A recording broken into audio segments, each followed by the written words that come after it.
فخر رسول محبوب خدا محمد رسول اللہ لا الہ الا اللہ لا الہ الا اللہ لا الہ الا اللہ لا الہ الا اللہ قرآن جو نازل تم پہ ہوا اعجاز بیان ہے وہ اس کا قرآن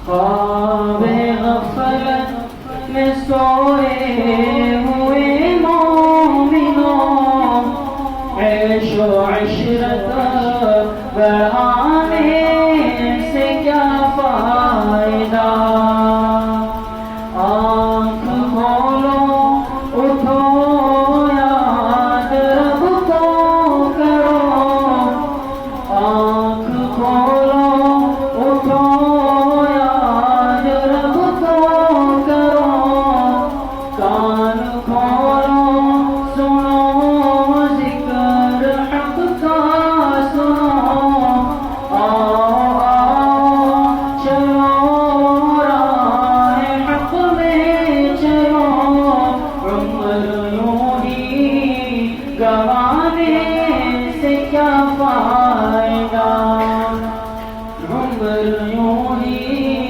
گوانے سے کیا فائدہ خواب غفلت میں سوئے ہوئے مومنوں خواب غفلت میں سوئے ہوئے مومنوں عیش و عشرت بڑھانے سے کیا فائدہ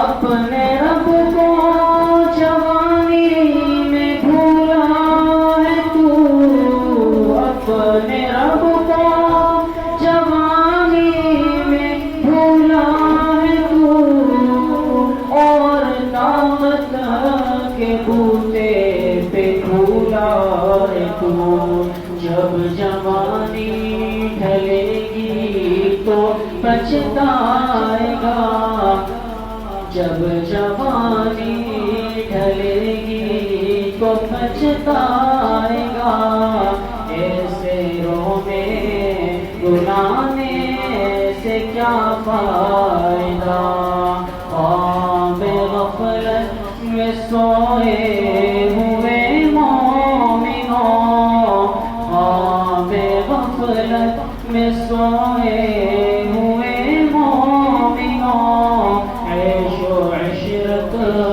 بڑھانے سے کیا فائدہ عیش و عشرت بڑھانے سے کیا فائدہ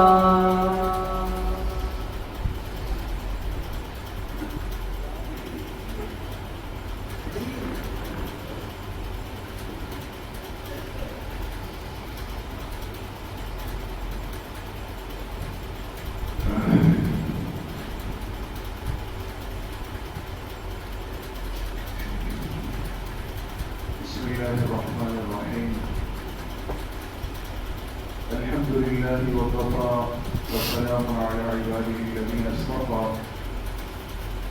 خصوصا على سيد الرسل وخاتم الأنبياء وعلى آله وأصحابه الأتقياء أما بعد فأعوذ بالله من الشيطان الرجيم بسم الله الرحمن الرحيم قد نرى تقلب وجهك في السماء فلنولينك قبلة ترضاها فول وجهك شطر المسجد الحرام وقال رسول الله صلى الله عليه وسلم حب الأنصار من الإيمان وبغض الأنصار من النفاق يا رب صل وسلم دائما أبدا على حبيبك خير الخلق كلهم تمام حضرات ایک مرتبہ محبت و عقیدت سے درود شریف پڑھ لیں اللهم صل على محمد وعلى آل محمد كما صليت على إبراهيم وعلى آل إبراهيم إنك حميد مجيد اللهم بارك على محمد وعلى آل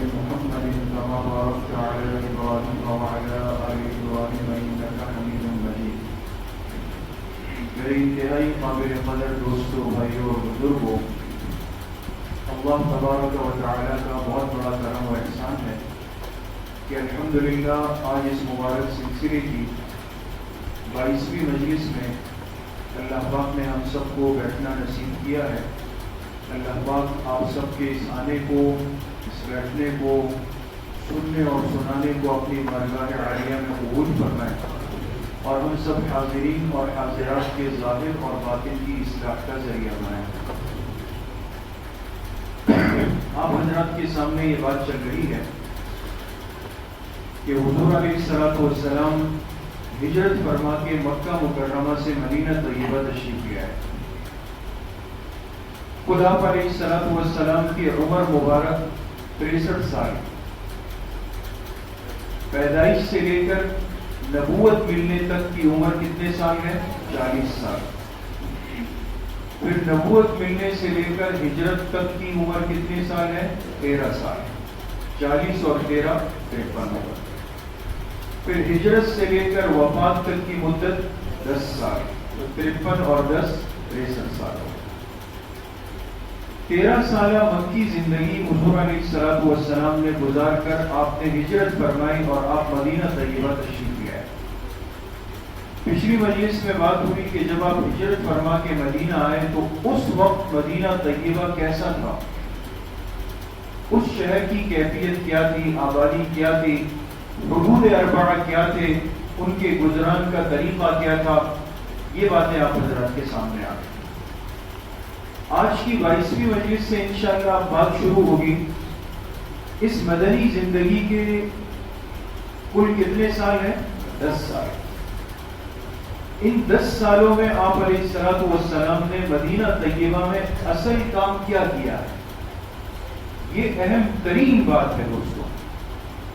اگر مدنی دور کے 10 سال امت کی سمجھ میں آ جائے تو پریشانی ختم ہو جائے گی دوستوں۔ کیوں؟ اس لیے کہ مدنی دور کے 10 سالوں میں آپ علیہ السلام نے اصل کام کیا، اسلامی ریاست کی تاسیس کہتے ہیں بنیاد کو، کسی کام کی بنیاد رکھنا۔ مدینہ طیبہ جانے کے بعد آپ علیہ الصلوۃ والسلام نے اب ایک اسلامی ریاست کی بنیاد رکھی۔ اب تک اسلام عملی شکل میں تھا، اعمال کے اندر، لیکن ایک ریاست اور ایک ملک کی شکل میں پہلی مرتبہ ایسا ہوا کہ مدینہ طیبہ پوری کائنات کے لیے رول ماڈل بنا، ایک ماڈل بنا، اور دنیا نے دیکھا کہ اسلام وہ دین ہے کہ جو واقعی اس قابل ہے کہ ایک ریاست بن سکتا ہے، یہ حکومت کر سکتا ہے، ایک ماڈل دنیا کے سامنے ہے دوستوں۔ آج بڑا مسئلہ ہے، ہر انسان دعا کرتا ہے اللہ اسلامی نظام کو نافذ فرما، اسلامی نظام کو نافذ فرما۔ یہ اسلامی نظام ہے کیا؟ آج یہ لفظ سن کر بہت سارے لوگ گھبرا جاتے ہیں کہ پتہ نہیں اس میں کیا ہوگا، کوڑے پڑیں گے، زبردستی داڑیاں رکھیں گے، زبردستی برقعے پہنائے جائیں گے، زبردستی ایسا ہوگا۔ ایک غلط شکل دنیا کو دکھائی گئی، بدزن کر دیا گیا۔ اس لیے میں آپ حضرات سے درخواست کروں گا کہ ان مجلسوں کو محفوظ کریں۔ اب وہ بات آ رہی ہے کہ ہم دنیا کو بتا سکتے ہیں کہ جناب نبی کریم صلی اللہ علیہ وسلم نے مدنی دور میں اسلامی ریاست کی بنیاد رکھی، دنیا کو دکھایا کہ جو دین میں لے کر آیا ہوں یہ صرف مسجد کے لیے نہیں، یہ صرف نماز کے لیے نہیں، یہ صرف عبادات کے لیے نہیں، یہ وہ دین ہے کہ جو ایک ملک میں حکومت کر سکتا ہے۔ یہ اسلام آپ کو بازار میں بھی نظر آئے گا، یہ اسلام آپ کو خوشی غمی میں بھی نظر آئے گا، یہ اسلام آپ کو ہر کافر کے ساتھ بھی معاملہ کرتے ہوئے نظر آئے گا۔ آپ مدنی دور کے 10 سال سمجھیں، ان 10 سالوں میں آپ علیہ السلام نے ایک اسلامی ریاست کی بنیاد رکھی۔ کیسے رکھی؟ اب دیکھیں اس کو۔ اسلامی ریاست کی تاسیس اور بنیاد کیسے رکھی گئی؟ اس میں بنیادی طور پر کتنی باتیں؟ دو باتیں۔ پہلی بات، آپ نے مدینہ طیبہ آ کر ایک بالکل نئے معاشرے کی تشکیل فرمائی۔ ایک معاشرہ جو مدینہ میں چل رہا تھا، ایک زندگی، اس کو بالکل چینج کر دیا، تبدیل کر دیا بالکل. ایک نیا معاشرہ وجود میں آیا. کیسے آیا اس پہ بات ہوگی. دوسری بات یہ کہ مدنی دور کے مراحل کیا ہے. اب میں آپ سے پوچھتا ہوں کہ کوئی بتا سکتا ہے کہ مکی زندگی کے 13 سالوں میں کتنے مراحل تھے؟ 3 مراحل. یاد ہے نا؟ وہ ذہن میں رکھے. 13 سال کتنے مراحل میں گزرے؟ پہلا مرحلہ کتنے سالوں کا تھا؟ 3 سال خفیہ دعوت مکہ کے اندر چلی.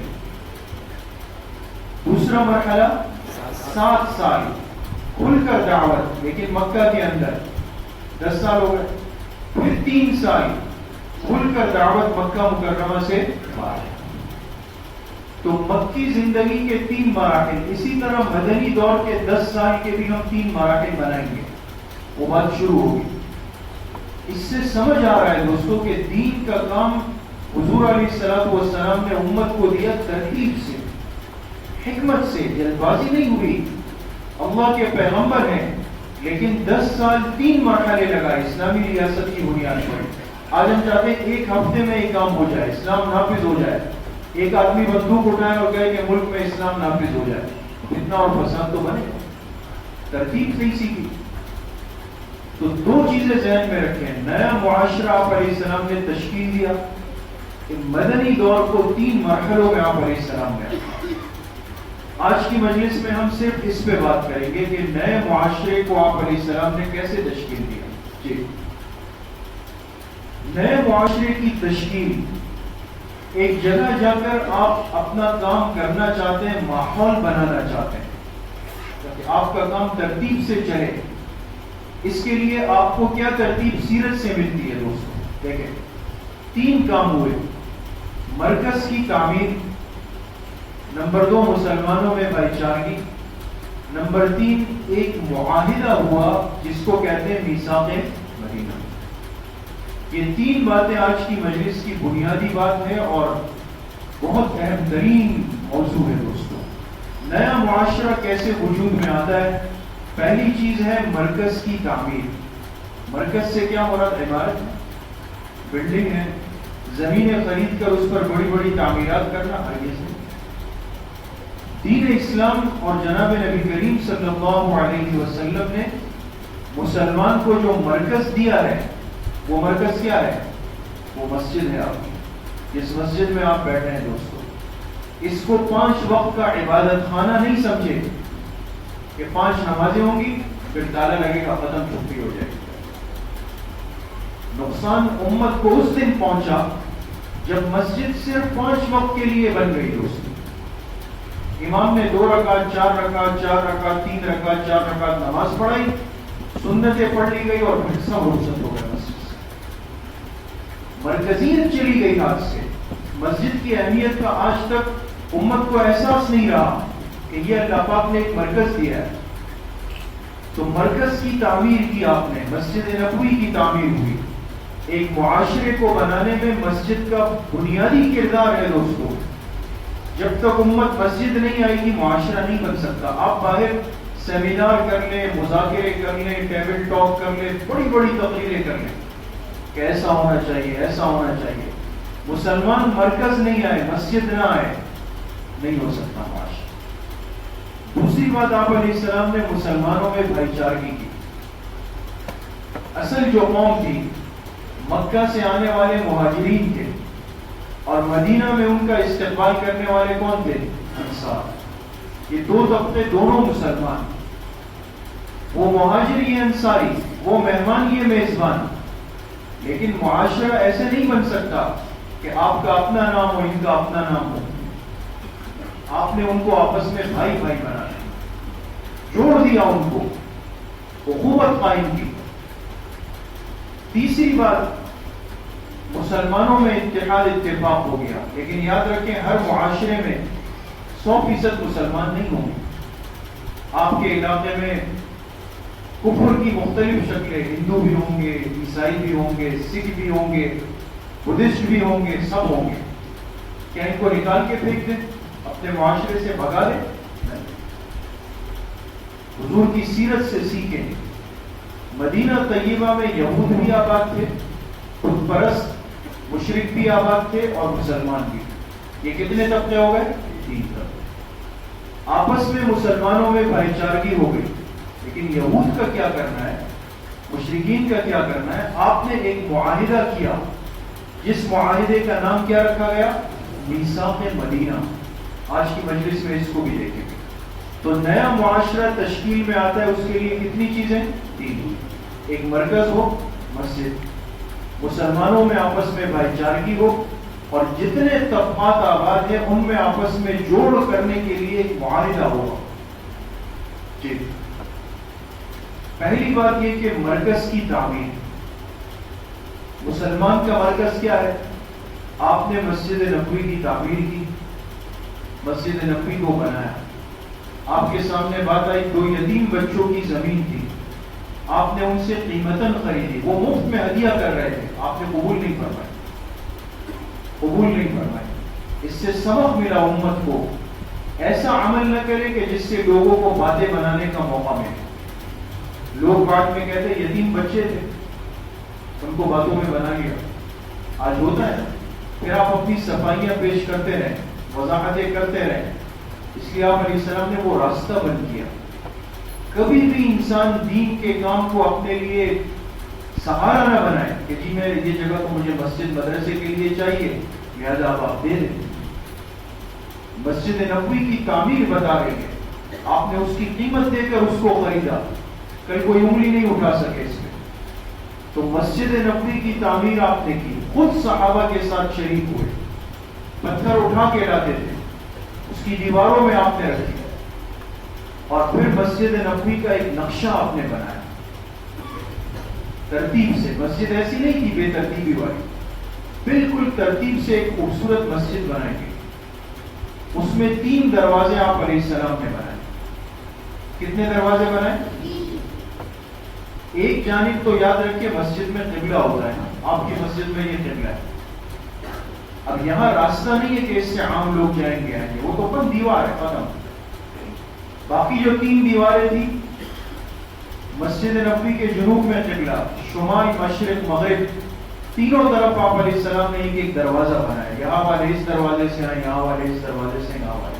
ابھی آپ کے سامنے مسجد نبوی کا ایک نقشہ ہے. آپ نے ایک جانب قبلہ رکھا اور باقی 3 جانب کیا ہو گئے؟ دروازے رکھے. یہاں ایک بات تھوڑی سی سمجھ میں مختصر ہے. جس وقت مسجد نبوی کی تعمیر ہو رہی تھی، آپ مکہ سے ہجرت کر کے آئے. مکہ میں آپ علیہ السلام کا قبلہ کیا تھا؟ مکہ مکرمہ میں جب آپ نماز پڑھتے تھے تو کس کی طرف رخ کر کے نماز پڑھتے تھے؟ خانہ کعبہ کی طرف. خانہ کعبہ کی طرف رخ کر کے نماز پڑھتے تھے. یہ حضرت ابراہیم علیہ السلام کے زمانے سے قبلہ تھا. عرب کہتے تھے ہم ملت ابراہیمی پر ہیں، ہمارا قبلہ خانہ کعبہ ہے. لیکن آپ جب مدینہ آئے تو اللہ کا حکم آیا کہ آپ اپنا قبلہ کس کو بنا لیں؟ بیت المقدس یا بیت المقدس کو بنا. اب آپ حیران ہوں گے کہ اتنا بڑا فرق ہے کہ جیسے یہ اس طرف آپ کا قبلہ ہے، ہم مغرب میں ہیں، مغرب کی طرف رخ کر کے نماز پڑھتے ہیں، اور یہ جانب بالکل الٹ ہے نا، ہم اس کی طرف پیٹ کرتے ہیں. تو مسلمان مکہ میں اس طرف رخ کر کے نماز پڑھتے تھے. جب مدینہ آئے اللہ نے حکم دیا کہ بالکل الٹ کر لیں، خانہ کعبہ سے اپنا رخ پھیر لیں. کس کی طرف؟ مسجد اقصی بیت المقدس کی طرف پھیر. جنوب کی طرف نماز پڑھتے تھے اور اللہ کا حکم آیا شمال کی طرف رخ کر لیں. مسلمان اللہ کے حکم کا تابع ہے، اپنے خواہش کا نہیں، جذبات کا نہیں. 16-17 مہینے تک مسجد نبوی میں نمازیں کس رخ پر ہوئی ہے؟ شمال کے رخ میں، بیت المقدس کی طرف ہوئی ہے. اس میں علماء نے عجیب حکمت لکھی.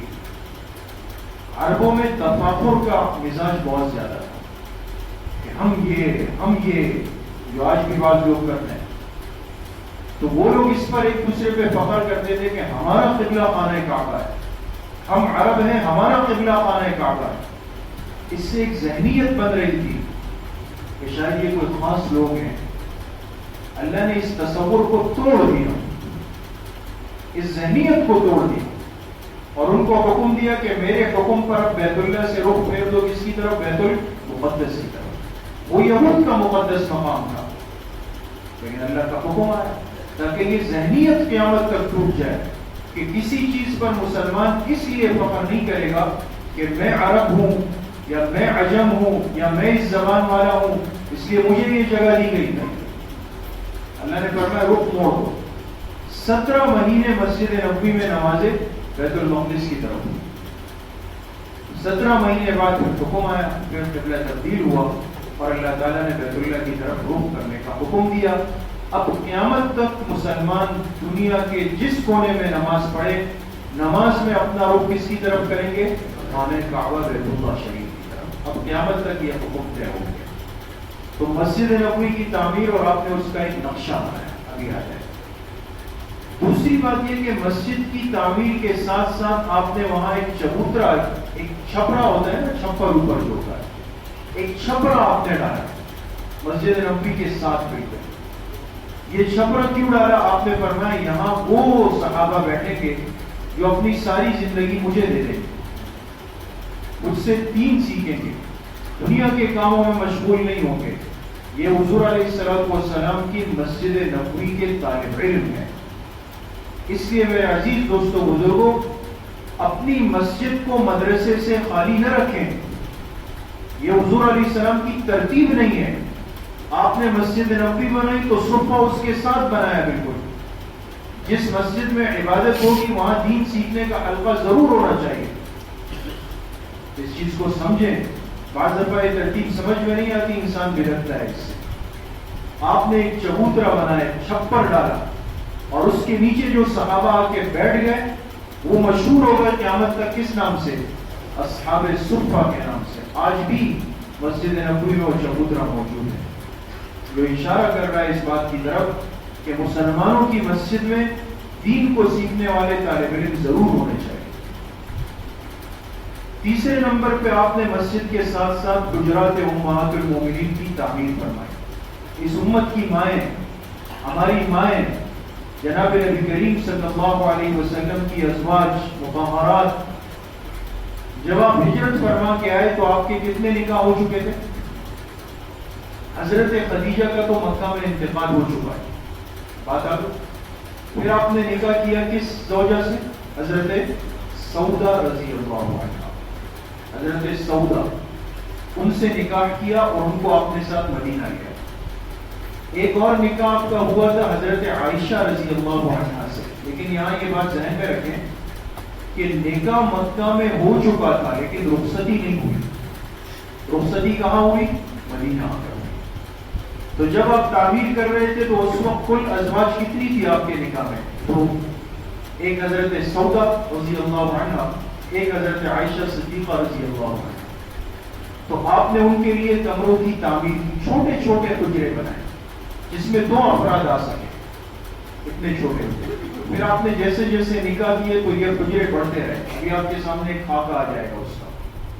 تو یہ حجرے اس اعتبار سے اس کے ساتھ ساتھ آگے بڑھتے رہے۔ اس سے یہ پتہ چلا کہ جو آدمی مسجد کی ضروریات سے جڑا ہوا ہو، ادھر توجہ سے دیکھیں، مسجد کے ساتھ جو آدمی جڑا ہوا ہو، لہذا اس کی سہولت یہ ہو کہ اس کا گھر، اس کی رہائش کو مسجد کے قریب رکھا جائے۔ اگر آپ اس کو مسجد سے دور کریں گے تو نتیجہ یہ ہوگا کہ وہ بیچارہ مسجد سے گھر جائے، پھر گھر سے مسجد آئے، پھر گھر کی ضروریات پوری کرے، پھر مسجد آئے، پھر گھر جائے۔ اس آنے جانے میں یاد رکھے دین کا معاملہ بہت زیادہ متاثر ہو جاتا ہے۔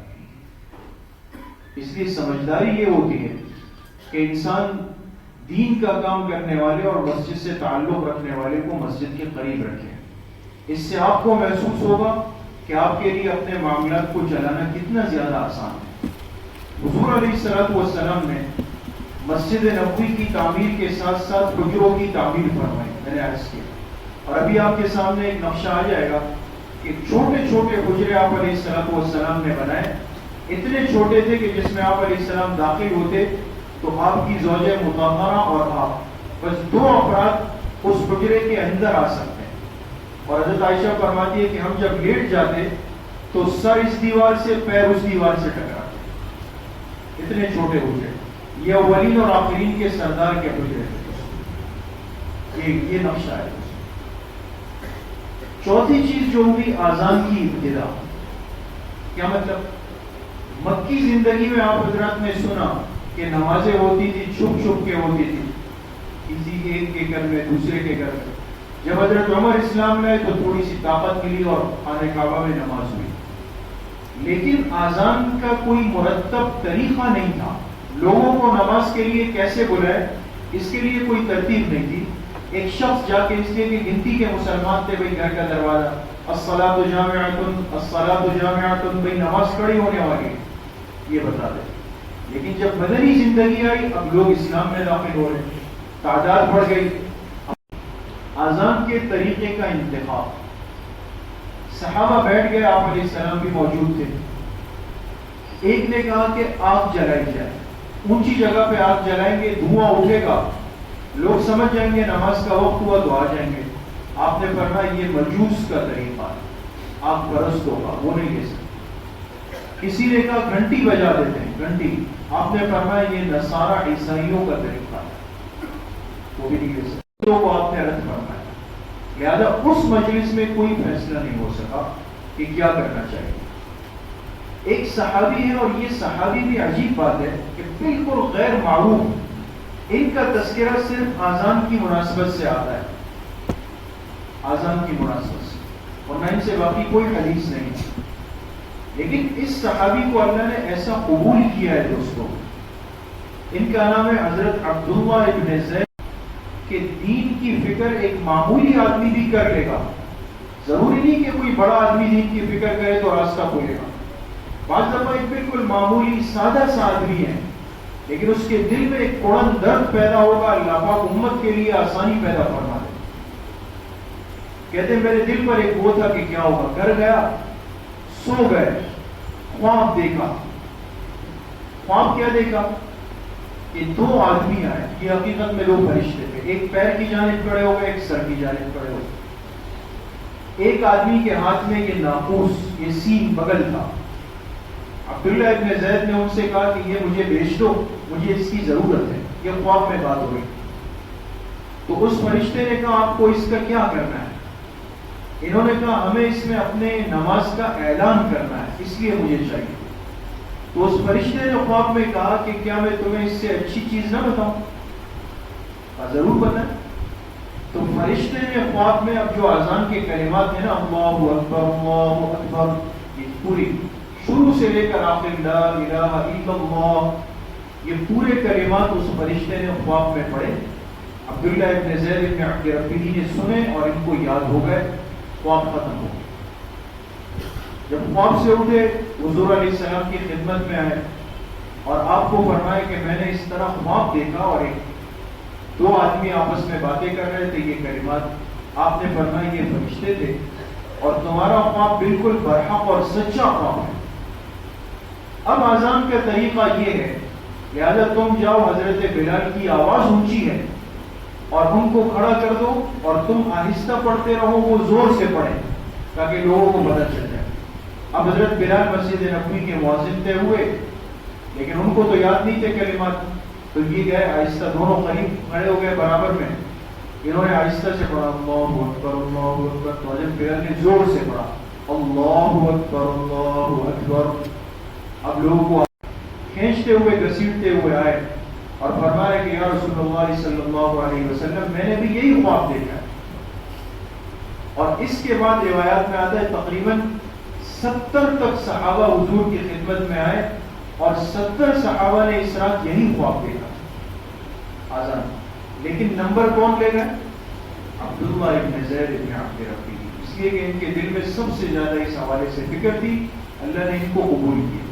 بات آئی کہ آپ علیہ السلام نے مرکز کی مسجد نبوی کی تعمیر کی. یہ ایک ہاتھ سے بنایا ہوا نقشہ ہے، یہ مسجد نبوی کا ایک ڈرائنگ ہے. لیکن اس سے آپ کو ترتیب سمجھ میں آئے گی کہ مسجد نبوی کی تعمیر کیسے ہوئی. ایک بات. دوسری بڑی اہم اور دلچسپ بات یہ کہ ہم جب ابھی جاتے ہیں مسجد نبوی میں، اللہ پاک سب کو بار بار نصیب فرمائے، تو بہت سارے لوگوں کی خواہش ہوتی ہے کہ مسجد نبوی جو حضور کے زمانے میں کتنی تھی، اب تو بہت بڑی ہے نا، اس وقت کتنی تھی. آپ دیکھیں یہ جو حصہ ہے جس پر یہ لال کلر، جب آپ علیہ السلام نے مسجد نبوی کی تعمیر کی تو صرف اتنا حصہ یہ مسجد نبوی کا تھا. سمجھ گئے؟ سن 7 ہجری میں ضرورت پڑی، مسجد تنگ پڑ گئی تو اس کے ساتھ مزید ایک حصہ ملایا گیا. دیکھیں یہ دیکھیں، پہلے اتنا تھا، پھر بعد میں اتنا بڑا حصہ حضرت عثمان رضی اللہ عنہ نے خریدا، آپ کی خدمت میں پیش کیا اور مسجد نبوی میں مزید اضافہ ہو گیا.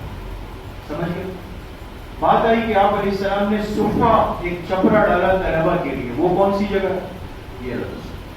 اچھا، اس سے پہلے ایک بات سمجھ لیں، میں نے عرض کیا کہ آپ نے مسجد نبوی کے کتنے دروازے بنائے، اور کہتے اس راستے سے حضرت جبرائیل علیہ السلام حضور سے ملنے کے لیے آیا کرتے تھے.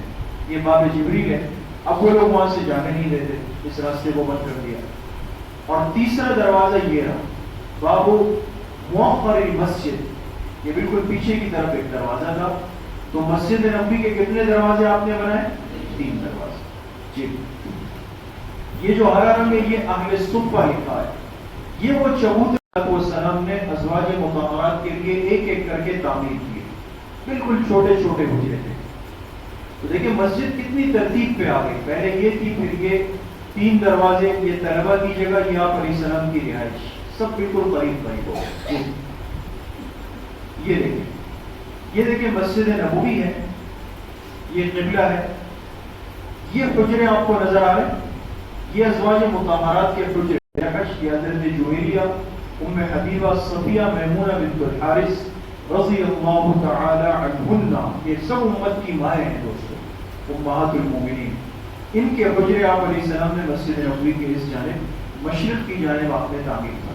جی، یہ دیکھیں، یہ بھی مسجد نبوی کا ایک خاکہ ہے. اور اگر آپ حضرات کو نظر آ رہا ہے اور تھوڑی سی توجہ آپ دیں گے تو بڑا دلچسپ ہے. یہ آپ دیکھ رہے ہیں، یہ پنک سا کلر ہے، یہ پھر دوسرا، تیسرا، چوتھا، 5واں، 6واں، 7واں، 8واں، 9واں، 10واں، انہوں نے 10 رنگ دیے آپ کو. اس سے آپ کو سمجھانا چاہتے ہیں کہ سب سے پہلے مسجد نبوی کی تعمیر حضور علیہ السلام کے زمانے میں 1 ہجری میں ہوئی. یہ کلر نظر آ رہا ہے، پنک کلر. اب اس کو یہاں دیکھیں، یہ مسجد نبوی کی پہلی تعمیر میں اتنا ہے. دوسرا 7 ہجری میں حضور علیہ السلام کی موجودگی میں توسیع ہوئی، یہ دیکھیں، یہ توسیع ہو رہی ہے. تیسرا پیلا رنگ حضرت عمر رضی اللہ عنہ کے زمانے میں مزید توسیع ہو گئی. نظر آ رہا ہے دوستوں، سمجھ میں آ رہا ہے. چوتھے نمبر پہ حضرت عثمان رضی اللہ عنہ کے زمانے میں یہ اورنج سا کلر ہے، یہ توسیع ہو گئی، مسجد نبوی میں مزید ہو گئی. 5ویں نمبر پہ یہ اموی خلیفہ تھے جس کا نام ہے ولید، ان کے زمانے میں اچھی خاصی توسیع ہوئی. یہ جو لائٹ بلو کلر ہے، اچھی خاصی توسیع ان کے زمانے میں ہو گئی. اچھا، 6 نمبر پہ یہ عباسی خلیفہ مہدی کے زمانے میں یہ توسیع ہوئی.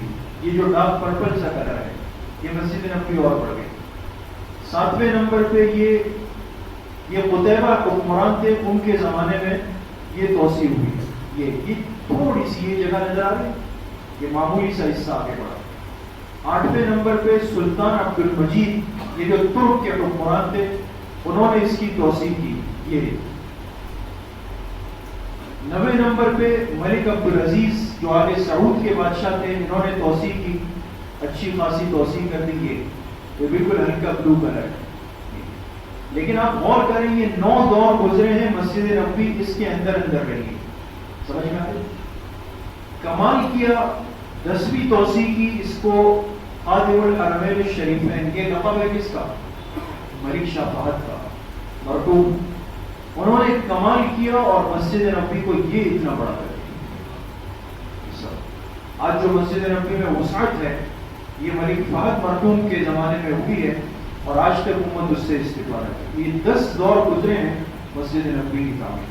جی، یہ دیکھیں آپ، یہ مسجد نبوی کا موجودہ نقشہ ہے اور یہ گنبد خضرا نظر آ رہا ہے. یہ سبز گنبد، یہ حضور علیہ السلام کے روضہ مبارکہ پہ تعمیر ہوا.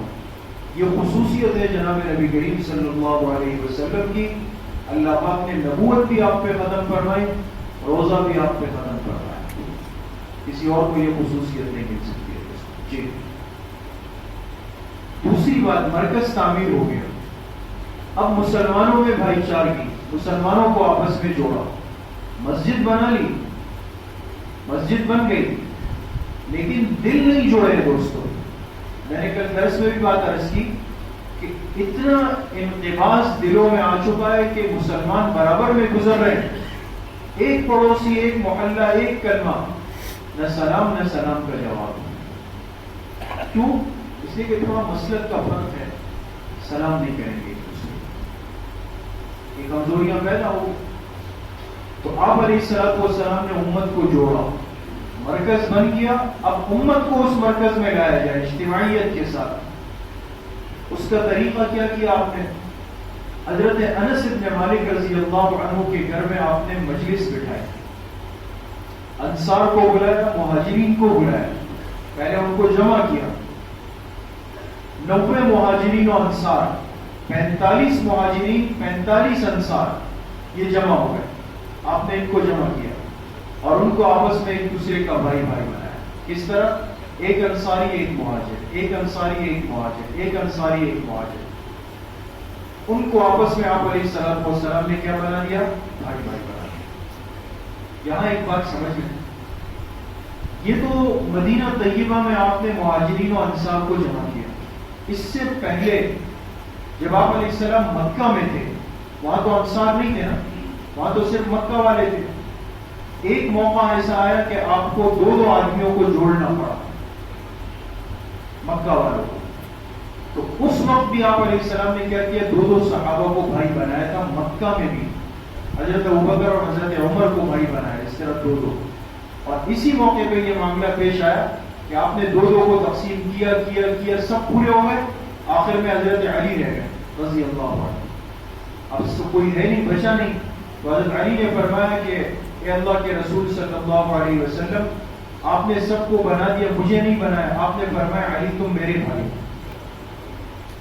ان کو اپنے گلے سے لگایا. تو یہ مدینہ میں آپ نے مہاجرین و انصار کو آپس میں جوڑا. پھر انصار کا ایثار, مہاجرین کی خودداری. کیا مطلب؟ اب انصار نے اپنے اپنے بھائی کو لیا اور کہا کہ اللہ کے رسول نے آپ کو میرا بھائی بنایا ہے. یاد ہے یہ میرا گھر ہے, آدھا آپ لے لیں آدھا میرے لیتا ہوں.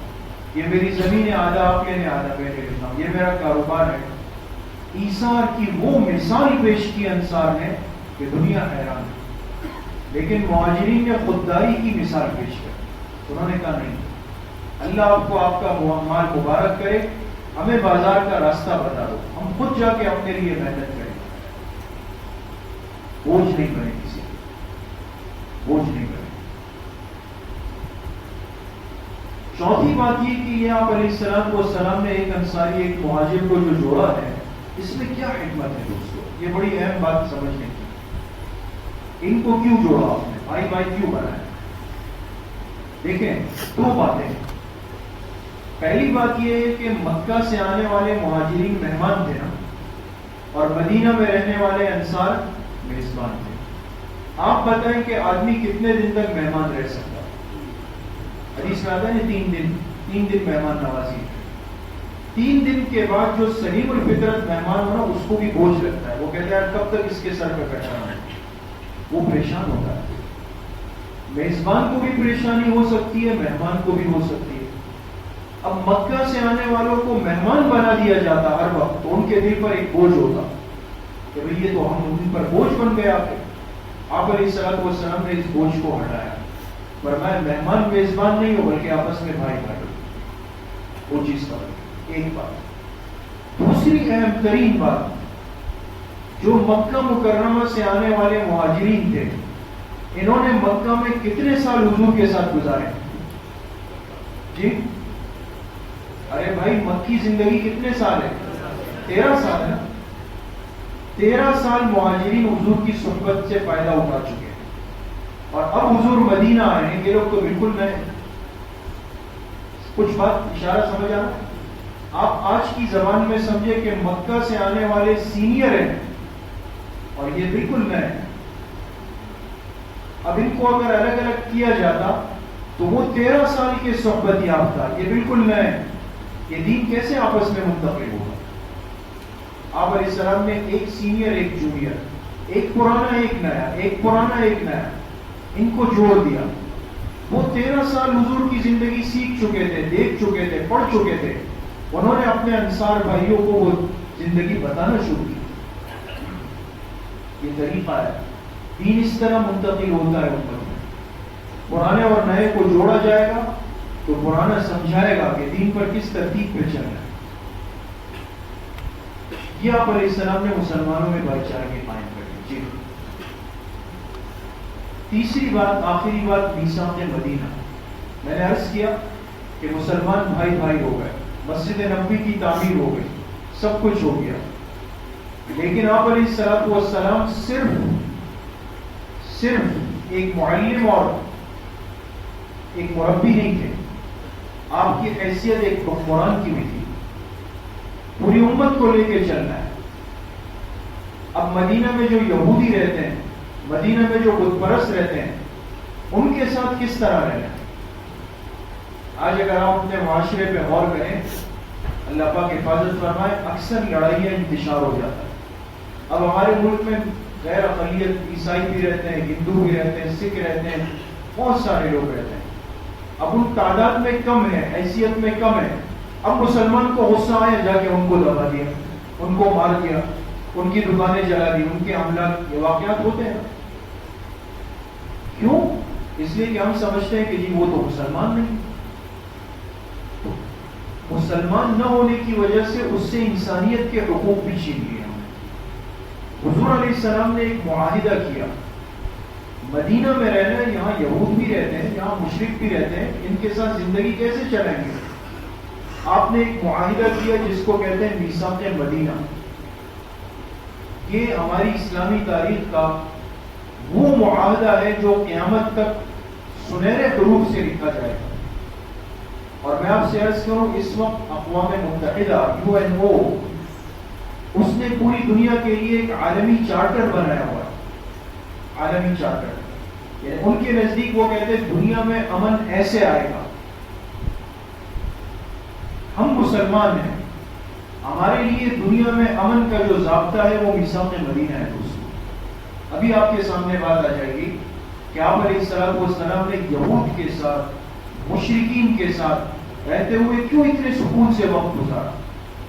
ایک قتل نہیں ہوا، ایک لڑائی نہیں ہوئی، ایک اختلاف نہیں ہوا، کسی کا مال نہیں چھینا گیا. میثاق مدینہ، اس کی ترتیب کیا کی آپ نے؟ غور سے دیکھیں. سب سے پہلے آپ نے مختلف گروپوں کی تشکیل فرمائی. کس طرح فرمائی؟ دیکھیں. ایک طبقہ وہ تھا جو مکہ سے ہجرت کر کے آیا، مکہ کے رہنے والے مہاجرین مکہ، سب مسلمان تھے نا. ان کو آپ نے ایک ترتیب پہ کر دیا کہ آپ لوگ الگ ہو گئے. دوسرا طبقہ کس کا بنایا؟ مدینہ کے رہنے والوں کا. میرے الفاظ پہ غور کریں، میں یہ نہیں کہہ رہا مدینہ کے مسلمانوں کا. میں نے عرض کیا مدینہ کے، اور مدینہ میں کتنے طبقات رہتے تھے؟ انصار جو مسلمان تھے، یہود اور بت پرست مشرکین. ان تینوں کو آپ نے ایک طبقہ، ایک دائرے میں لیا. دو دائرے ہو گئے. مکہ سے آنے والے جو مہاجرین تھے وہ ایک طبقہ، مدینہ میں رہنے والے دو طبقے. تیسرا، مدینہ کے اطراف میں انحائے شہر جس کو کہتے ہیں، اس میں آبادی تھی، اس میں یہود بھی رہتے تھے، مشرکین، ایک مکس آبادی. اس کو آپ نے تیسرا طبقہ بنا دیا. تو کل کتنے گروپ بن گئے؟ 3 گروپ بن گئے اپنی اپنی جگہ. ایک بات. دوسری بات یہ کہ تینوں گروپوں میں آپ علیہ السلام کی حیثیت کیا تھی؟ آپ دیکھیں. اب آپ تو بڑے ہیں، اگر آپ جا کے مکہ والوں کے گروپ میں شامل ہوتے تو وہ لوگ سمجھتے کہ شاید آپ اس فریق کے ساتھ ہیں، ہمارے ساتھ نہیں. یا آپ صرف مسلمانوں کے سر پہ ہاتھ رکھتے تو یہود اور بت پرست سمجھتے کہ دیکھو انہوں نے اپنا مقصد دکھا دیا. آپ نے فرمایا میں تینوں میں کسی میں شامل نہیں، میری حیثیت سرپرست کی ہوگی. جو مسئلہ، جو مشورہ ہوگا ہم مل کر بیٹھیں گے اور اس کو حل کریں گے. آپ سرپرست بن گئے تینوں کے، کسی ایک گروپ کا حصہ نہیں بنے. تیسری بات یہ کہ میثاق مدینہ کے معاہدے کی دفعات کیا باتیں اس معاہدے میں طے ہوئی؟ میں نے عرض کیا نا کہ عالمی چارٹر جو اس وقت امن کا ہے اس کو آپ دیکھیں، اور اپنا وہ چارٹر جو جناب نبی کریم صلی اللہ علیہ وسلم امت کو دے کے گئے پوری دنیا کے لیے، اس کو آپ دیکھیں، آپ کو سمجھ آئے. جی، اس معاہدے کی کل دفعات 8 ہیں، 8، اور آپ اس کو دیکھتے جائیں دوستوں. پہلی بات یہ طے ہوئی کہ اپنے اپنے دین پر عمل کرنے کا حق ہوگا سب کو. یہ وہ بنیادی پوائنٹ ہے جس نے ہمارے ملک کو سب سے زیادہ نقصان دیا ہے دوستوں. ہم جہاں جو غلبے میں وہ دوسرے کو دبا رہے ہیں کہ بھئی یہاں میری مسجد ہے تو تمہارا عبادت خانہ کیسے، یہاں میرا عبادت خانہ ہے تو تم یہاں کیوں کر رہے ہو.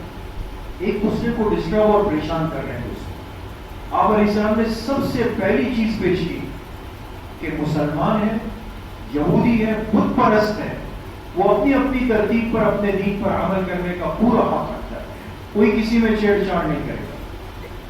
نمبر 2 آپ نے فرمایا اپنے اپنے اخراجات کی ذمہ داری. کیا مطلب؟ کوئی دوسرے پر بوجھ نہیں بنے گا. آپ نے اپنی ترتیب پر عمل کرنا ہے، آپ اپنا خرچہ خود اٹھائیں. میں ایک مثال دے رہا ہوں. آپ کی مسجد میں سیرت کی ترتیب چل رہی ہے تو ظاہر سی بات ایک کام شروع آپ نے کیا ہے تو خرچہ آپ کریں گے نا. یا میں کہوں گورنمنٹ کو کہ نہیں بھائی مجھے اتنے لاکھ روپے دے اور یہ چیز، یہ نہیں ہوگا. جس نے جو عبادت جس ترتیب پہ کرنی ہے اس کے اخراجات خود اٹھائے گا، کسی سے چوری نہیں کرے گا، کسی پر بوجھ نہیں بنے گا.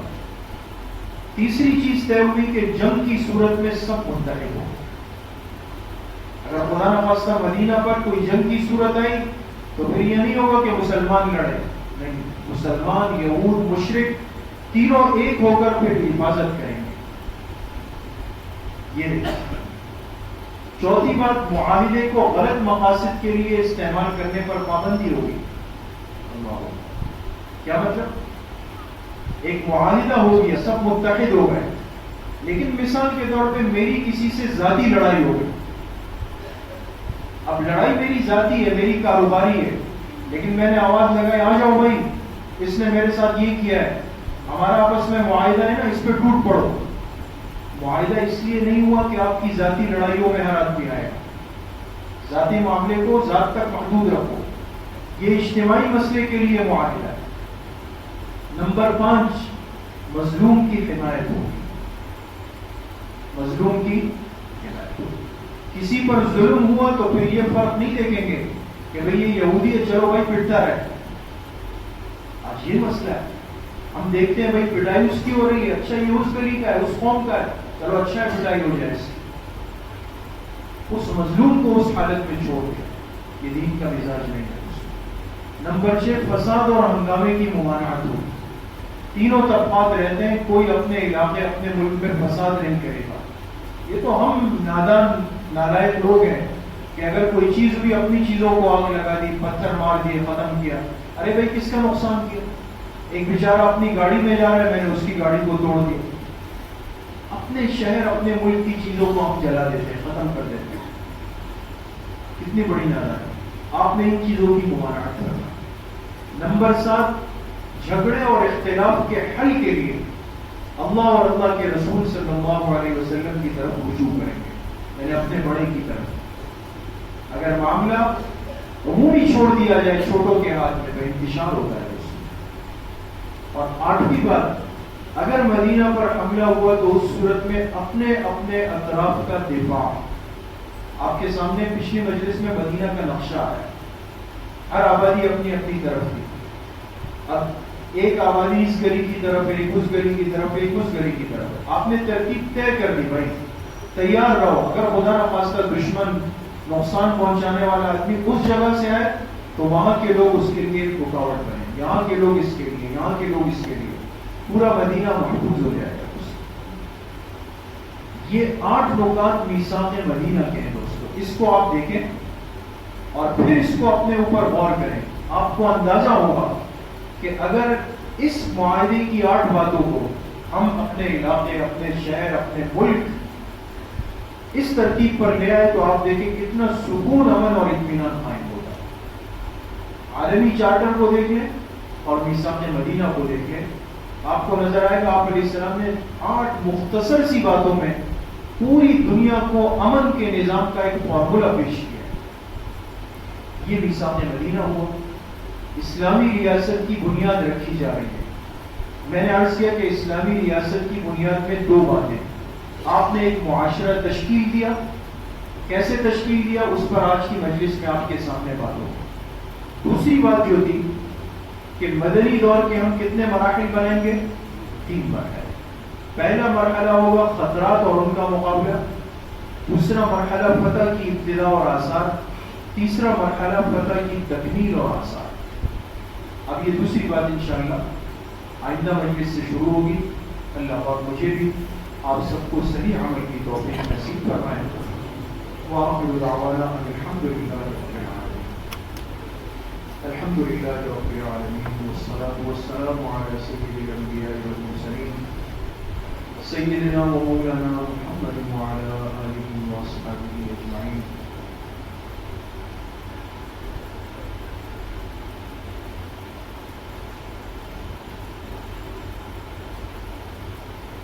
ہمارے حاجی صاحب کی ہمشیرہ بیمار ہیں, بڑی بہن, کافی دنوں سے دعا فرمائے اللہ پاک شفا کامل عاجل نصیب فرمائے.